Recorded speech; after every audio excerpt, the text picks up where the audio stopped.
Hey guys, today we're going to show you the writing functions of instances. So the first one is going to be instance colon clone. Let me just write that down. So here's the clone function. It actually creates a clone of the instance. And here you can set its parent and stuff like that. You can use this as if it's returned by instance.new. So it's equivalent to local new folder equals instance.new blah blah blah, except that it already has an instance that it's making a copy of. So let me show you. Actually, I forgot to put this new folder, the parent, here, otherwise it won't show up. So let's test it out. Here we have it. Let's check in here. Look, there's another folder. So this is what the clone method does. The next method is instance colon destroy.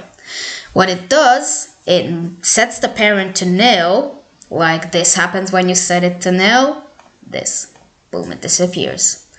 And it locks it. And Lua has a garbage collector that whenever there's an instance that its parent is nil and no script can access it, it deletes that. So this basically just deletes the instance. The next method is going to be colon remove. This is different from colon destroy. It does set it to nil, but it doesn't lock it. So if you still have the variable here, then it's not going to get deleted. It just wipes it away from view, but it's still in memory. Pretty much like the backrooms. But if we set the f value to nil, then the garbage collector will find out that no script can access it, and then it will delete it. So the next one is instance colon ClearAllChildren. This basically just deletes every single thing that is inside of it. Like I have a bunch of stuff in here, and when I run this,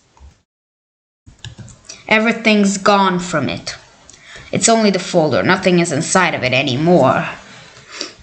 The next one is going to be SetAttribute. So let's just put an attribute in here, blah blah blah. Let's say it's let it be a boolean. So now this here, let's put it in. So here we have it. This will set this attribute to true. So let's run it now. As you can see, it's set to true now. So that was pretty much it for this video. Like if you found it helpful, subscribe for a shout out. You make sure you have less subscribers than me, otherwise it wouldn't make sense to give you a shout out. Comment and bye.